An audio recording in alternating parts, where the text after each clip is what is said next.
Top quality और consistent performance के लिए सिर्फ सिल्वर पंप नाम याद रखना। ಸರ್, ಈಗ ನಿಮ್ಮ ಕುಟುಂಬದ ವ್ಯಕ್ತಿ ಸ್ನೇಹಿತನ ಮೇಲೆ ಹಲ್ಲೆ ಆಗಿದೆ.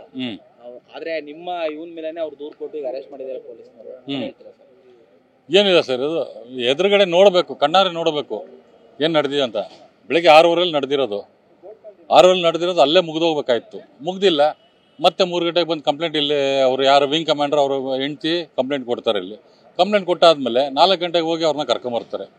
ಬಟ್ ಹಿಂದೆ ಮುಂದೆ ವಿಚಾರಣೆ ಮಾಡಬೇಕಾಯ್ತಲ್ಲ ಪೊಲೀಸವರು, ಮಾಡಿಲ್ಲ. ಹಿಂದೆ ಮುಂದೆ ವಿಚಾರಣೆ ಮಾಡದೆ ಕರ್ಕೊಂಡ್ಬಂದು ಕೂರಿಸ್ಕೊಂತಾರೆ. ಅರ್ಧ ಅವರ್ಗೆಲ್ಲ FIR ಇದಾಗುತ್ತೆ, ಅರ್ಧ ಅವರ್ಗೆಲ್ಲ FIR ರೆಡಿ ಆಗುತ್ತೆ.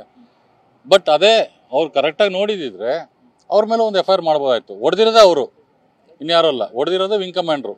ಇಷ್ಟೇ ಅದರಲ್ಲಿ ಏನಿದೆ ಅಂದರೆ ಅರ್ಥ, ಈಗ ಪೊಲೀಸವರು ಯಾವ ಇದಕ್ಕೋಸ್ಕರ ಮಾಡ್ತಾ ಇದ್ದಾರೆ ಇದನ್ನ ಅಂತ ಕೇಳ್ತಾ ಇದ್ದೀನಿ ಅಷ್ಟೇ. ಸರ್, ನಿಮ್ಮ ಇವ್ರ ಮೇಲೆ ವಿಕಾಸ್ ಮೇಲೆ ಹೊಡೆದಿರೋ ದೃಶ್ಯಗಳ ನೋಡಿರೋ ಒಂದು ಕ್ಷಣ ಭಯ ಆಗುತ್ತೆ. ಅವನಿರೋ ಪರ್ಸನಾಲಿಟಿಗೂ ವಿಂಗ್ ಕಮಾಂಡರ್ ಇರೋ ಪರ್ಸನಾಲಿಟಿಗೂ ವ್ಯತ್ಯಾಸ ಇದೆ. ವಿಂಗ್ ಕಮಾಂಡರ್ ಇರೋ ಪರ್ಸನಾಲಿಟಿ ಒಂದು 6 ಅಡಿ ಹೈಟ್ ಇದ್ದಾನೆ, ಇವನಿರೋದು ಒಂದು 5 ಅಡಿ ಹೈಟ್ ಇದ್ದಾನೆ. ಈಗೇನು ಸರ್ ನಿಮ್ಮ ಆಗ್ರಹ ಏನು? ಆಗ್ರಹ ಏನಿಲ್ಲ, 2 FIR complaint counter complaint 2 file ಆಗಲಿ, ಅವನು ಕೂರಿಸ್ಲಿ. ಅವನು ಇವಾಗ ಇಲ್ಲಿಂದ ಬೆಂಗಳೂರು ಬಿಟ್ಟು ಹೋಗೋನಂದ್ರೆ, ಕಲ್ಕಟ್ಟ ಹೋಗೋನಂದ್ರೆ ಏರ್ಪೋರ್ಟ್ ಥ್ರೂ ಹೋಗೋನಂದ್ರೆ ಹೆಂಗೆ ಸೇರಿಸ್ಕೊಂಬಿಟ್ರು ಏರ್ಪೋರ್ಟಲ್ಲಿ? ಒಂದು MLC ಮಾಡಿಲ್ಲ, ಏನು ಮೆಡಿಕಲ್ ರಿಪೋರ್ಟ್ ಯಾವುದು ಕೊಟ್ಟಿಲ್ಲ, ಯಾರ್ದು ವಿಂಗ್ ಕಮಾಂಡ್ರದು. ಹಂಗೆ FIR ಮಾಡಿಬಿಟ್ಟಿದ್ದಾರೆ. ಯಾರ ಮೇಲೆ? ವಿಕಾಸ್ ಮೇಲೆ ಮಾಡಿದ್ದಾರೆ. ಬಟ್ ಅವ್ರದ್ದು FIR ತೊಗೊಳ್ಳಿ, ಇವರು ಒಂದು FIR ಮಾಡಲಿ, ಅವನ ಮೇಲೆ ಮಾಡಿ ಕರ್ಸ್ಕೊಂಬರ್ಲಿ. ಮೇ ಬಿ ಎನಿಥಿಂಗ್, ಯಾರು ವಿಂಗ್ ಕಮಾಂಡರ್ ಇರ್ಬೋದು, ಇಲ್ಲ ಅವ್ನು ಯಾರು ಇರ್ಬೋದು, ಮಾಡಬೇಕಲ್ಲ ಕೆಲಸ. ಇವರು ಮಾಡಿಲ್ಲ.